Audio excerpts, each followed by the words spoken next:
Selamat hari Minggu.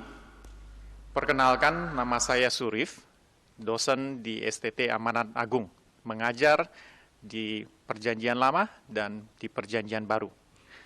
Segenap dosen dan mahasiswa STT Amanat Agung menyampaikan salam hangat. Dan biarlah ibadah pada minggu ini sungguh-sungguh menjadi berkat bagi kita sekalian. Nah, saya akan menyampaikan firman Tuhan, membahas firman Tuhan, terambil daripada Matius pasal yang kelima, ayat yang kelima. Tapi sebelum pembacaan dan pembahasan firman Tuhan, mari kita berdoa terlebih dahulu. Bapa yang maha baik, Bapa yang empunya langit dan bumi, Bapa yang merindukan kami menikmati hidup di dalam kasih Engkau. Padamu Tuhan kami datang, dan kami rindu mendengarkan sabda-Mu. Kami rindu mendengar sabda-Mu yang menjadi tuntunan hidup kami. Tuhan, bukalah mata hati kami, sehingga kami sungguh-sungguh melihat, dan telinga kami, sehingga sungguh-sungguh kami mendengar, dan memahami, dan bersukacita atas firman-Mu, dan mempraktikkannya di dalam kehidupan kami. Karena inilah yang memberi kehidupan bagi kami. Kami mohon Roh-Mu yang kudus memimpin kami untuk memahami dan mentaati firman-Mu. Di dalam nama Tuhan Yesus kami berdoa. Amin. Nah, saudara-saudara sekalian, sebagaimana yang saya katakan tadi, firman Tuhan kita pada hari ini terambil daripada Matius pasal yang kelima, ayat yang kelima. Berbahagialah orang yang lemah lembut, karena mereka akan memiliki bumi. Saya ulangi sekali lagi. Berbahagialah orang yang lemah lembut, karena mereka akan memiliki bumi. Saudara-saudara sekalian, berbicara mengenai kebahagiaan, siapa yang tidak mau? Saudara, setiap kali saya ikut di dalam ibadah pemberkatan nikah, saya selalu melihat bahwa ada sepasang mempelai yang mengkomitkan hidup mereka terhadap satu dengan yang lain, dengan suatu harapan bahwa mahligai rumah tangga yang mereka akan tempuh tersebut membawa kebahagiaan.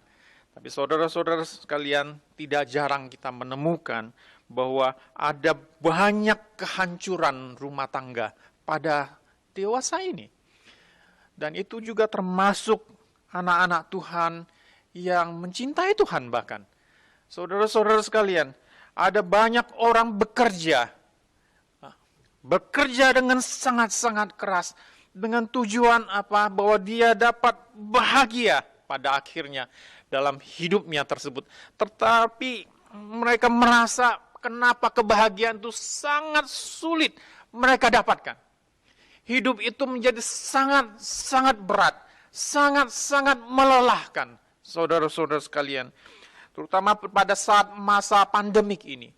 Begitu banyak orang berkeluh kesah, begitu banyak orang merasa bebannya begitu berat, begitu banyak orang merasakan kegamangan hidup ini, begitu banyak orang merasakan kekosongan hidup ini, dan bertanya, kenapa begitu susahnya untuk memperoleh kebahagiaan?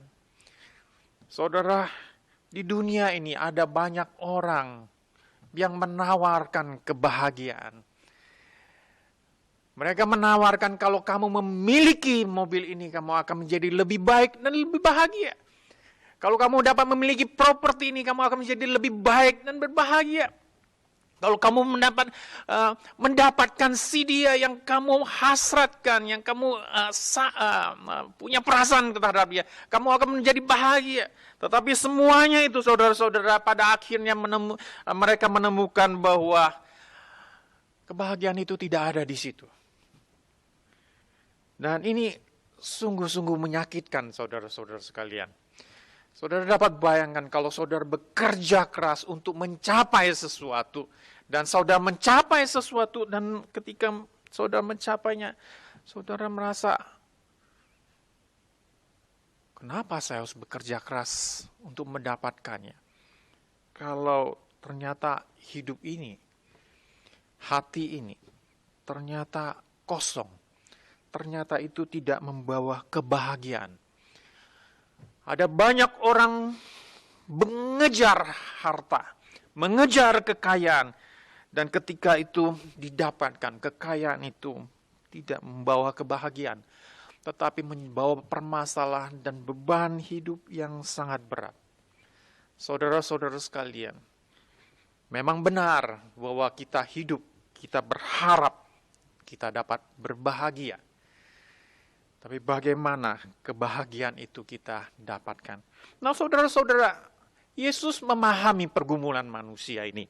Itu sebabnya ketika dia masih melayani, ketika dia memulai pelayanannya di Galilea, satu hal yang dicatat oleh penulis kitab Injil Matius ini, yang mengatakan Yesus naik ke atas bukit, ya, dan ada banyak orang mengelilingi dia.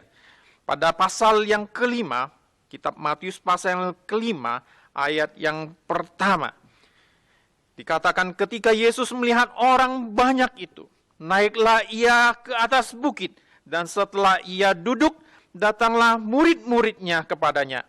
Maka Yesus pun mulai berbicara, mengajarkan mereka, katanya. Yesus duduk melihat banyak orang, dan Yesus melihat murid-muridnya datang mengelilingi dia.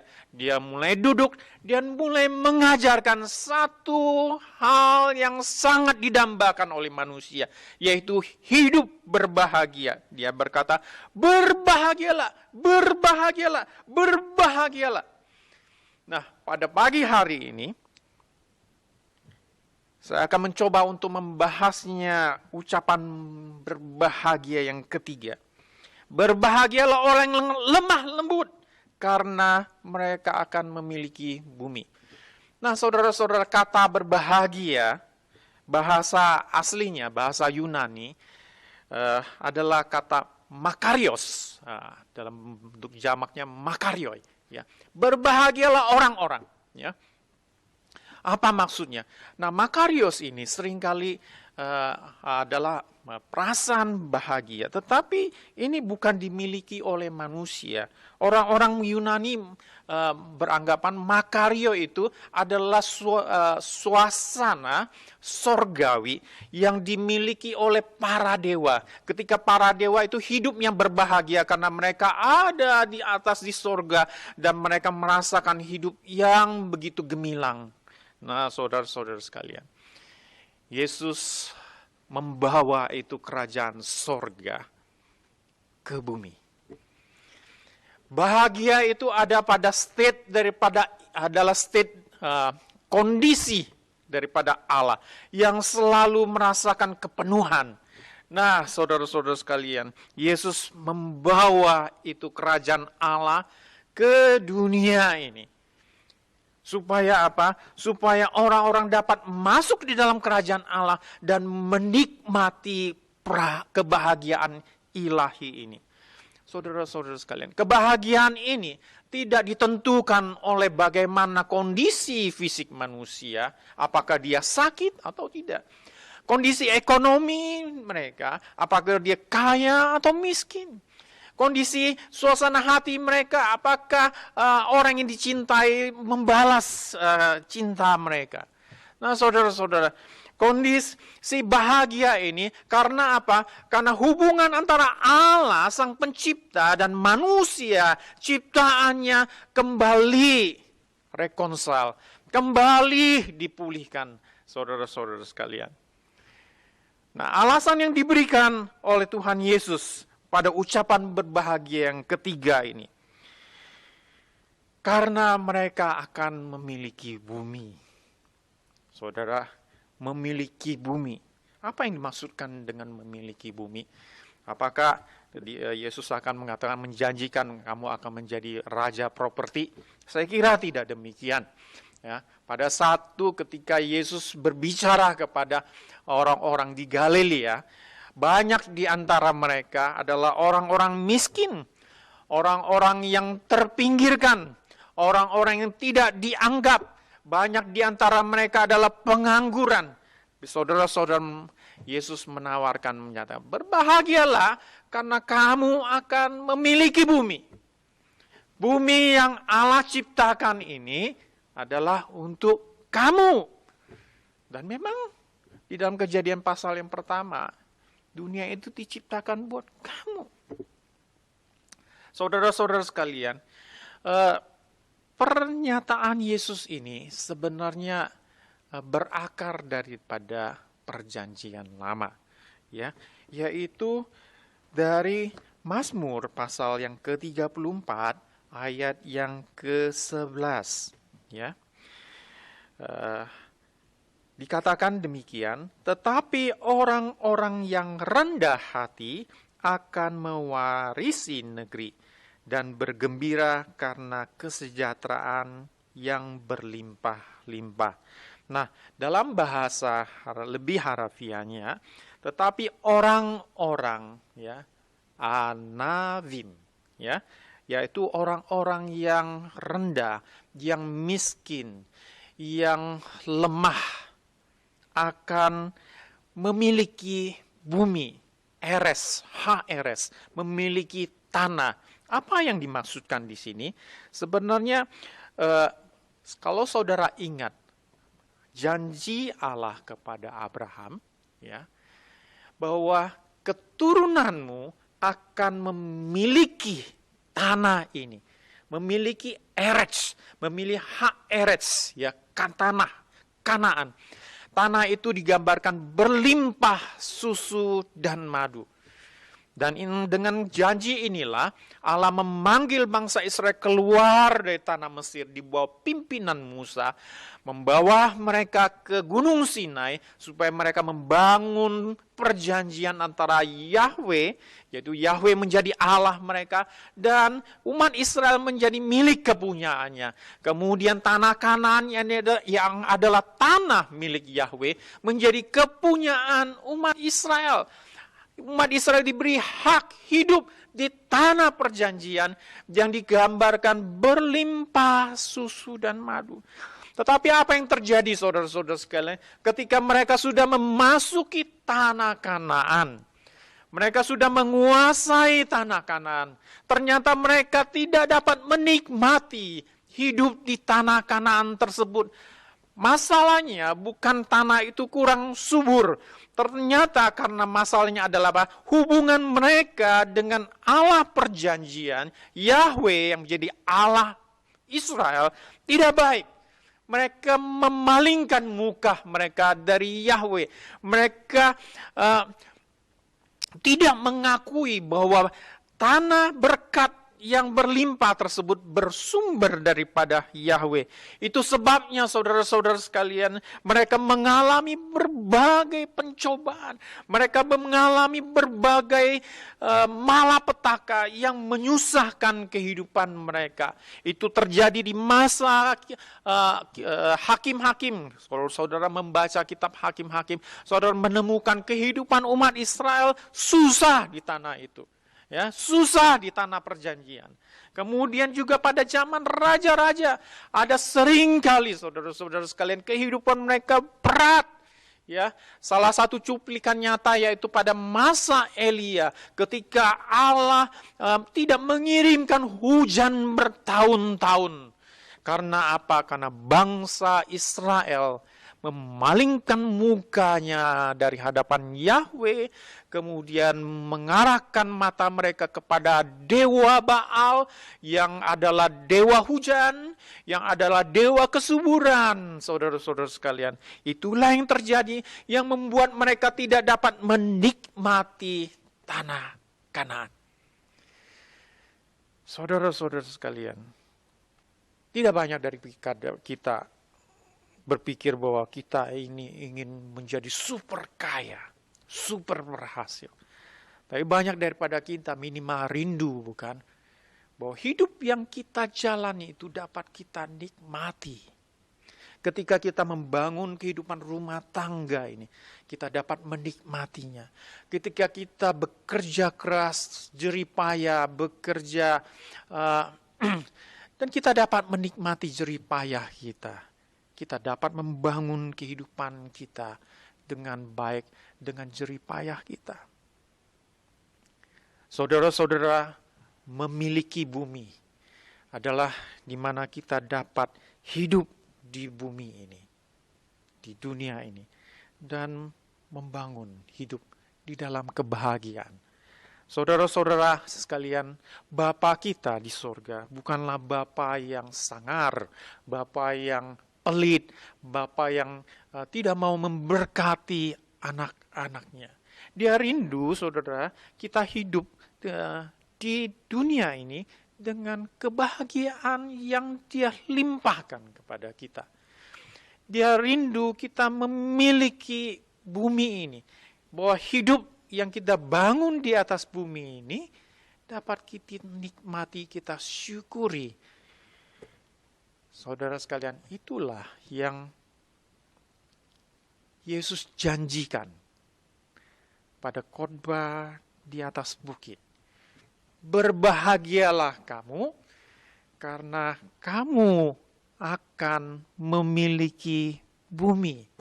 Bahwa hidupmu yang mungkin 50, 60, 70 tahun ini dapat kamu nikmati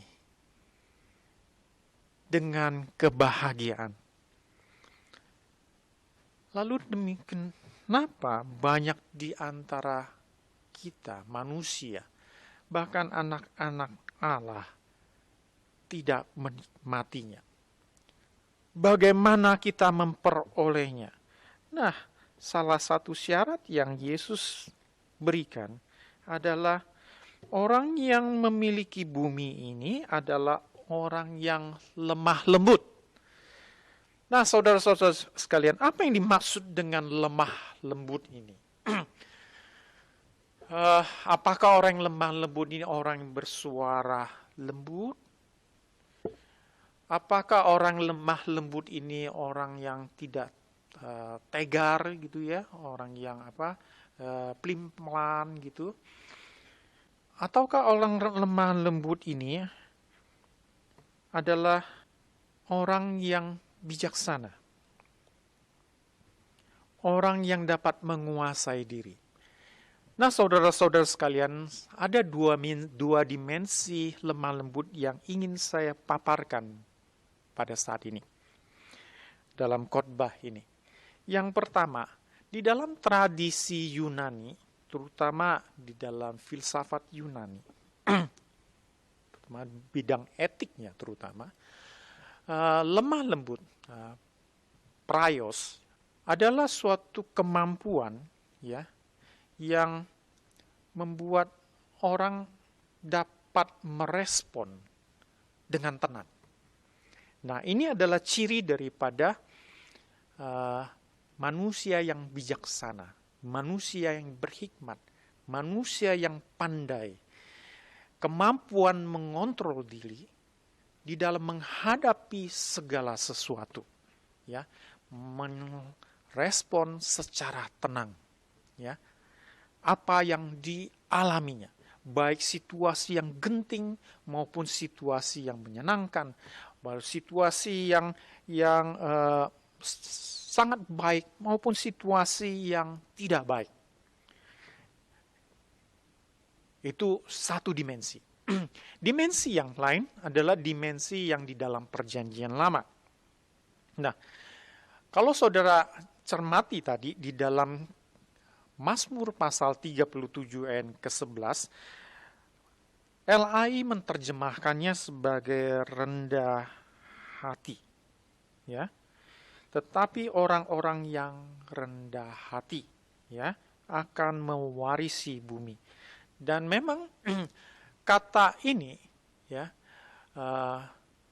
kata praios ini menerjemahkan kata anaf ya, ataupun anif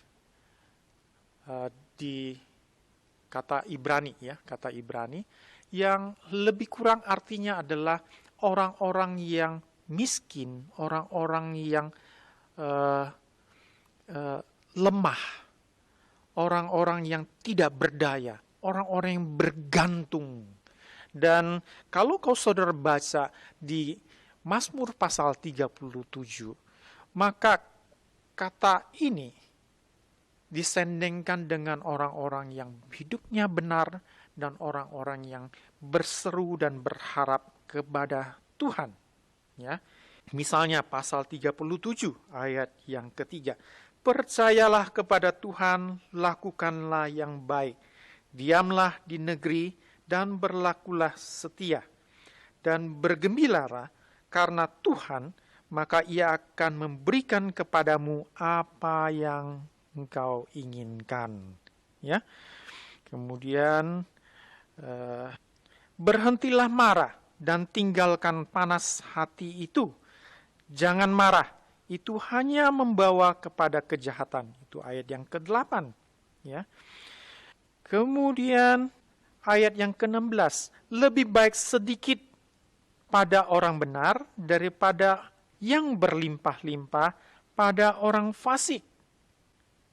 Ayat 21, orang fasik meminjam dan tidak membayar kembali, tetapi orang benar adalah pengasih dan pemurah. Sesungguhnya orang-orang yang diberkatinya akan mewarisi bumi, mewarisi negeri atau bumi ya. Tetapi orang-orang yang dikutukinya akan dilenyapkan. Jadi jelas bahwa di Mazmur pasal 37 ini, orang-orang yang lemah lembut ini diasosiasikan dengan orang-orang yang hidupnya benar dan orang-orang yang bersandar kepada Tuhan, berharap kepada Tuhan. Dan ini dioposisikan, dikontraskan dengan apa? Orang fasik. Orang fasik itu orang yang tidak berharap kepada Tuhan dan orang yang kejam.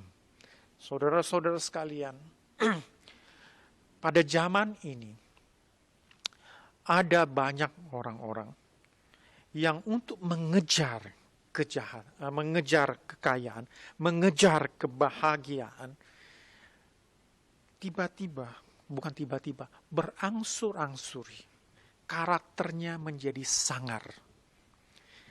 Ya, berangsur-angsur, karakternya menjadi kejam. Daripada aku dimakan kamu, lebih baik aku makan kamu. Ya. Daripada aku disingkirkan, lebih baik aku menyingkirkan. Daripada aku dipukul, lebih baik aku pukul lebih dahulu. Inilah cara kita merebut. Karena bukankah di dalam hidup ini penuh dengan persaingan?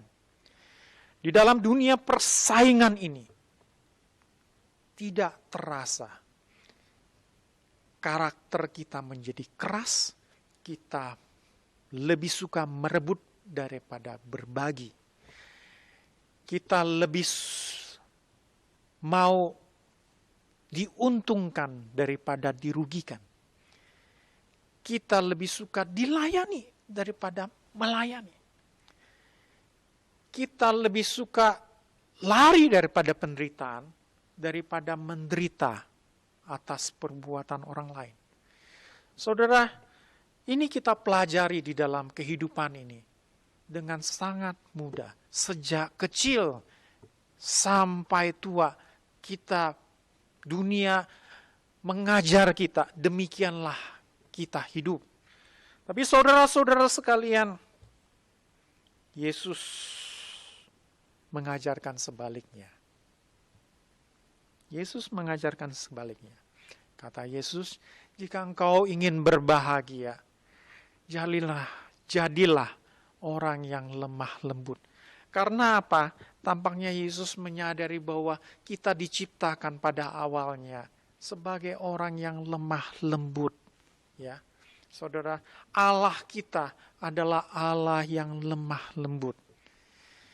Dan Yesus yang kita ikuti adalah Yesus yang lemah lembut. Matius pasal yang ke-11 ayat yang ke-29 sampai 30, ayat yang sangat terkenal, ya. Saya bacakan kepada saudara. Marilah kepadaku semua yang letih lesu dan beban berat. Aku akan memberikan kelegaan kepadamu. Pikulah kuk yang kupasang dan belajarlah kepadaku. Karena aku lemah lembut dan rendah hati, dan jiwamu akan mendapat ketenangan. Sebab kuk yang kupasang itu enak dan bebanku pun ringan. Ya, saya ulangi. Karena aku lemah lembut. Kata yang sama yang Tuhan Yesus harapkan atas diri pengikut-pengikutnya. Menjadi orang yang lemah lembut. Tuhan meminta kita belajar dari Dia. Kita mengikuti Yesus yang lemah lembut ini. Ya, karena dirinya lemah lembut, kita mendapatkan ketenangan. Saudara-saudara sekalian, memang hal ini tidak mudah. Yesus yang mengklaim dirinya sebagai Mesias yang diurapi, Raja Israel.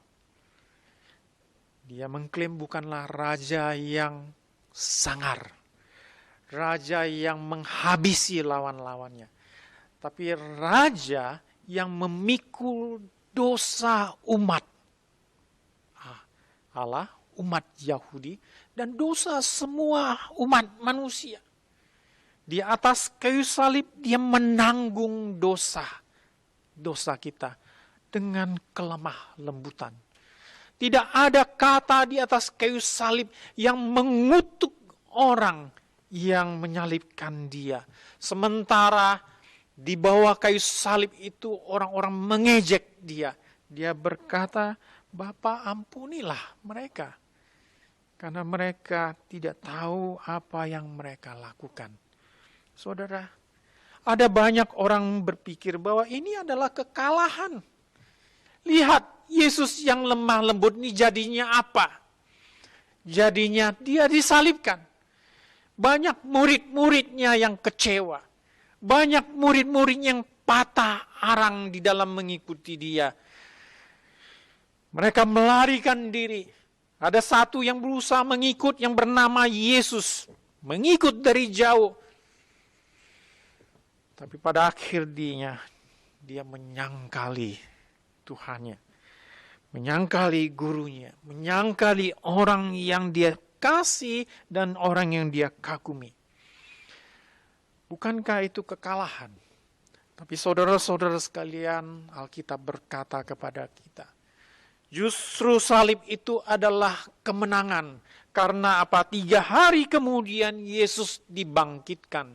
Dan kemudian 40 hari kemudian dia naik ke sorga, duduk di sebelah kanan Allah. Dan memerintah di situ.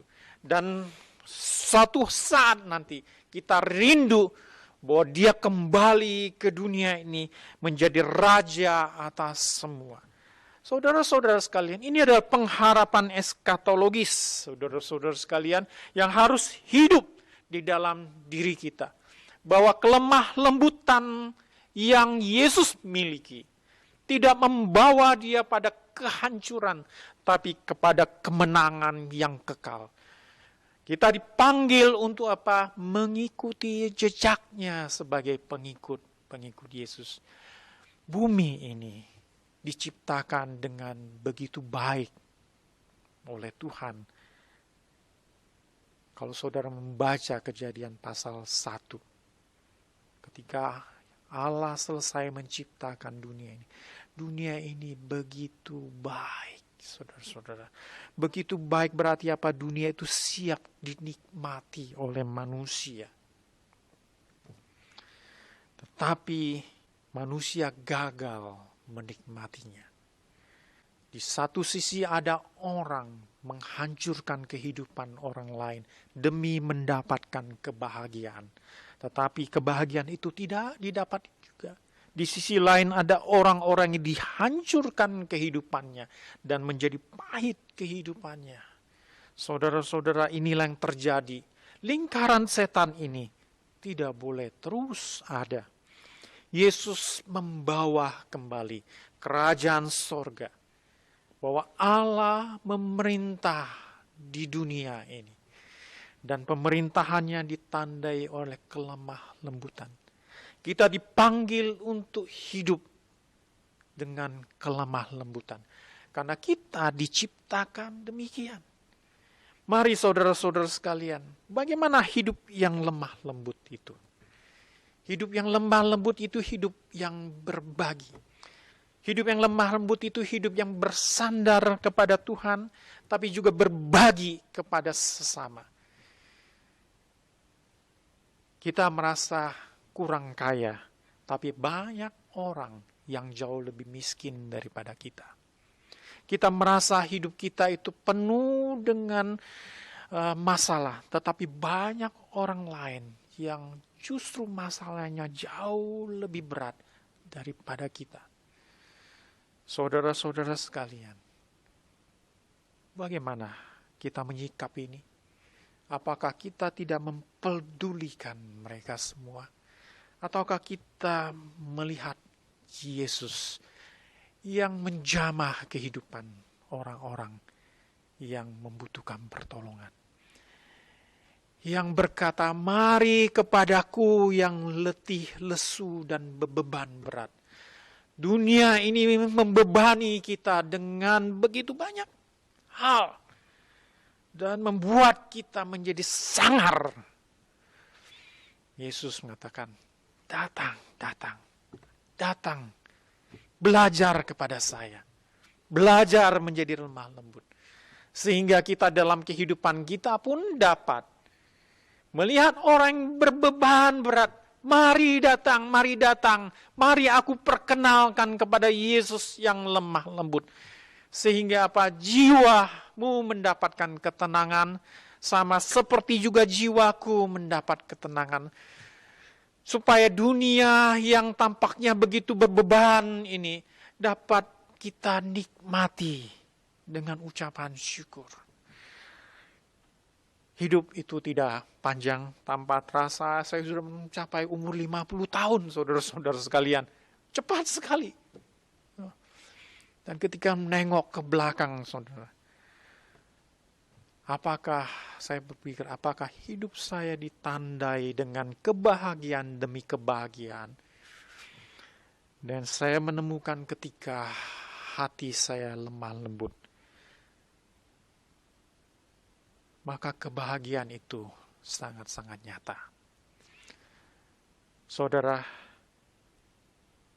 mari kita datang kepada Yesus dan belajar kelemah lembutan, sehingga hidup yang kita bangun di dunia ini dapat kita nikmati dan membawa kebahagiaan. Kiranya Tuhan memberkati kita dengan firman Tuhan ini. Terima kasih Tuhan buat firman-Mu yang sangat sederhana.